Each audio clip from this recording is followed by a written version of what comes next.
네, 요즘 TV만 켜면 물가가 올랐다는 뉴스가 넘쳐납니다. 가뜩이나 지갑은 얇아져서 쓸 돈은 줄어드는데 아무리 허리띠를 졸라매도 돈을 아예 안 쓰고 살 수도 없는 노릇인데요. 네, 요즘 물가 상황은 어떤지 오늘 서울 인왕시장에 나가 있는 취재기자 연결해서 들어보도록 하겠습니다. 서영석 기자. 네, 이곳 인왕시장은 아침 일찍부터 장을 보러 온 사람들의 발길이 끊이지 않고 있습니다. 바깥을 보면 주차시설도 잘 갖춰 있고요. 안쪽을 보시면 이것처럼 꽤 넓고 쾌적한 길을 갖추고 있는 데다 슈퍼나 마트보다 저렴하기까지 합니다. 하지만 실제 장을 보고 있는 사람들과 이야기를 나눠보면 마음이 썩 편하지는 않은 것 같은데요. 시민 말씀 한번 같이 들어보시겠습니다.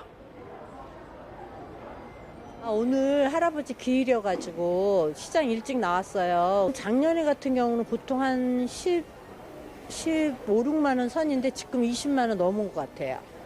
고기도 많이 비싸고요. 과일 비싸고요. 네, 실제 최근 발표되고 있는 각종 지표들을 보면 한숨이 얼마나 깊을지 알 수 있는데요. 통계청이 발표한 지난 2분기 전체 가구의 가처분 소득은 약 383만 원으로 작년보다 3% 가까이 줄었습니다. 세금이나 이자를 내고 쓸 수 있는 돈이 실제로 줄어들었다는 얘기입니다.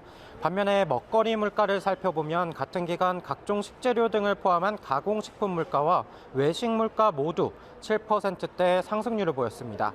대표적인 서민 음식으로 꼽히는 짜장면과 칼국수, 요즘 서울에서는 5,000원 밑으로 사 먹을 수가 없습니다. 짜장면만 해도 평균 7,069원으로 지난달 처음 7,000원이 넘었고 칼국수는 8,962원입니다. 본격적인 김장철을 앞두고 있는데 채소와 재료값도 만만치가 않습니다. 소매 기준으로 배추 한 포기 값은 5,881원으로 작년보다 18% 넘게 올랐고요. 고춧가루는 12%, 대파는 18%, 쪽파는 22% 넘게 가격이 오른 상황입니다. 예, 정부도 손 놓고 있는 건 아닌데요. 물가 잡기에 총력을 기울이고 있죠.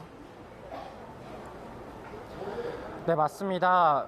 주요 채소회 같은 경우는 정부가 어느 정도 비축 물량을 갖고 있기 때문에 수요가 늘거나 가격이 올라가면 이 비축 물량을 풀고는 하는데요. 정부는 김장철을 앞두고 배추 가용 물량 2,900톤을 방출하고 마트나 전통시장 등에서 김장재료 할인 행사를 지원합니다. 소비자들이 체감하는 건 다음 달부터가 될 전망입니다. 이 밖에도 농림축산식품부 등은 최근 식품업계와 릴레이 간담회를 열고 물가 안정에 동참해 줄 것을 요청하고 있습니다. 오늘은 설탕 수급 상황 점검에 나섰는데 제당 업계는 내년 초까지 가격 인상을 최대한 억제할 것이라고 밝혔습니다.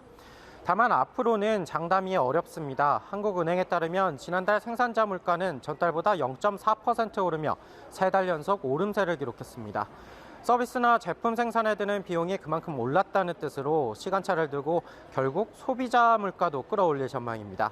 여기에 최근 중동 상황은 국제 유가 불안을 부추기고 있어 한동안 장바구니 물가 부담을 낮추기는 쉽지 않아 보입니다. 지금까지 서울 인왕시장에서 전해드렸습니다.